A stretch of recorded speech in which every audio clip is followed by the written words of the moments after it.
Cancer Healer Center, a new beginning. Rahul గాంధీతో తెలంగాణ ముఖ్యమంత్రి రేవంత్ రెడ్డి 45 నిమిషాల పాటు భేటీ అయ్యారు. సుదీర్ఘ సమావేశం ఇది. ఈ సమావేశం తర్వాత రేవంత్ రెడ్డి చిట్చాట్కు సంబంధించిన అప్డేట్ మనం చూస్తున్నాం. కులగణనపై విమర్శలు పట్టించుకోను అంటున్నారు రేవంత్ రెడ్డి.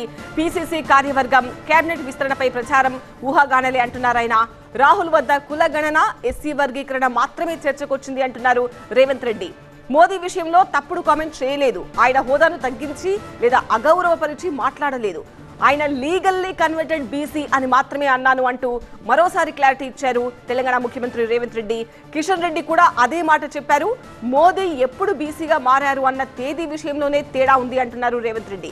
ఈ విషయంలో కిషన్ రెడ్డి చెప్పిన తేదీనే నేను అంగీకరిస్తున్నా అని స్పష్టం చేస్తున్నారు రేవంత్ రెడ్డి.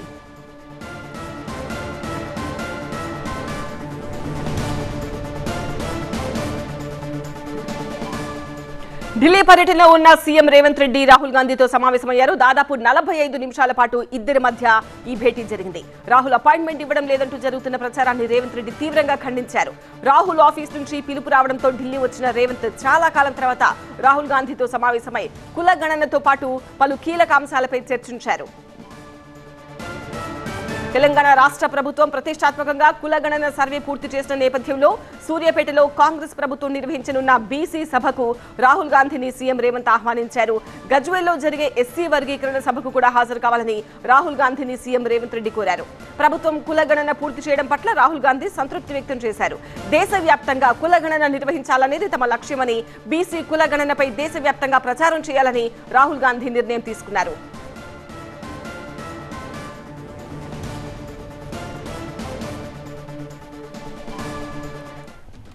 ఇక ఢిల్లీలో రాహుల్ గాంధీతో తెలంగాణ ముఖ్యమంత్రి రేవంత్ రెడ్డి సమావేశానికి సంబంధించిన మరిన్ని అప్డేట్స్ తో TV9 associate editor Mahatma live లో జాయిన్ అవుతున్నారు.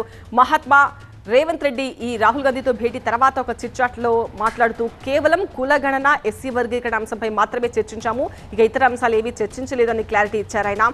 సో కులగణనకు సంబంధించి ఎలాంటి అంశాలు చర్చకు వచ్చాయి, త్వరలో జరగబోయే బహిరంగ సభలకు రాహుల్ గాంధీ వస్తా అని మాటిచ్చారు. ఈ 2 సభలు నిర్వహించాలని చెప్పి కాంగ్రెస్ పార్టీ తలపెట్టింది. అందులో ఒకటి ఎస్సీ వర్గీకరణకు సంబంధించి, అలాగే కులగణనకి సంబంధించి. ఈ 2 కూడా కాంగ్రెస్ పార్టీ ఒక ల్యాండ్ మార్క్ డెసిషన్స్గా చెప్పుకుంటుంది. దేశానికే రోడ్ మార్క్, దేశంలో మిగతా రాష్ట్రాలకు ఆదర్శప్రాయంగా నిలిచే అత్యంత కీలకమైన పరిణామాలుగా, సాహసోపేతమైన చర్యలుగా కూడా ఆ పార్టీ అభివర్ణిస్తుంది. కాబట్టి వాటి విషయంలో ఘనంగా చాటుకోవాలి అని అంటే భారీగా బహిరంగ సభల్ని నిర్వహించాలని, దానికి రాహుల్ గాంధీ వంటి అగ్రనాయకత్వాన్ని పిలిపించాలని చెప్పి భావించింది. వాటి గురించి చర్చించడం కోసమే తాను ఢిల్లీకి వచ్చి రాహుల్ గాంధీని కలిశానని రేవంత్ రెడ్డి చెప్పారు. ఆయన తన పర్యటన ముగించుకుని హైదరాబాద్కి తిరుగు ప్రయాణం కూడా అయ్యారు. అయితే వెళ్లే లోపు మీడియాతో చిట్ చాట్ నిర్వహించి ఆ సందర్భంగా ఈ విషయం చెప్పుకుంటూ వచ్చారు. రాహుల్ గాంధీతో ఈ 2 సభలకు సంబంధించి మాత్రమే మాట్లాడాను. ఈ కులగణన వివరాలను, ఎందుకంటే కులగణన చేపట్టాలి అన్నది కాంగ్రెస్ పార్టీ జాతీయ స్థాయి విధానం.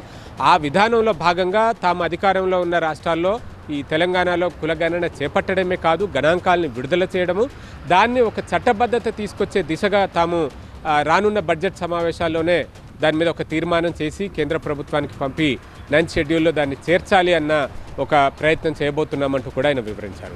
ఇక ఎస్సీ వర్గీకరణ విషయంలో కొన్ని అభ్యంతరాలు లేవనెత్తిన నేపథ్యంలో అభ్యంతరాలను పరిష్కరించేందుకు ఏక వ్యక్తి కమిషన్, ఆ కమిషనే దాని మీద నిర్ణయం తీసుకుంటుంది. ఏమున్నా ఆ కమిషన్ దృష్టికి తీసుకెళ్ళండి అని చెప్పాము. అది పూర్తయ్యాక దాని మీద కూడా ఒక చట్టాన్ని తీసుకొచ్చి ఆ తర్వాత ఎస్సీ వర్గీకరణ అంశం మీద ఒక సభను నిర్వహిస్తామంటూ రేవంత్ రెడ్డి చెప్పుకొచ్చారు. కులగణనలో ఎక్కడా ఎటువంటి పొరపాటు జరగలేదు. ఒక్కొక్క ఎన్యూమరేటర్ 50 రోజుల పాటు 150 ఇళ్లను పరిశీలించి వారు స్వయంగా చెప్పిన వివరాలనే నమోదు చేసుకున్నారు. అందులో మార్పులు చేర్పులు చేయడానికి ఏమాత్రం అవకాశమే లేదు. ఎందుకంటే ఆయా కుటుంబ యజమాని సంతకం పెట్టిన ఫామ్స్ కూడా మా దగ్గర ఉన్నాయి. అనుమానం ఉంటే ఎవరైనా వచ్చి వాటన్నింటినీ కూడా వెరిఫై చేసుకోవచ్చు అంటూ ఆయన చెప్పుకుంటూ వచ్చారు. ఇంకా దీంతో పాటు అనేక అంశాల గురించి రేవంత్ రెడ్డి మాట్లాడారు.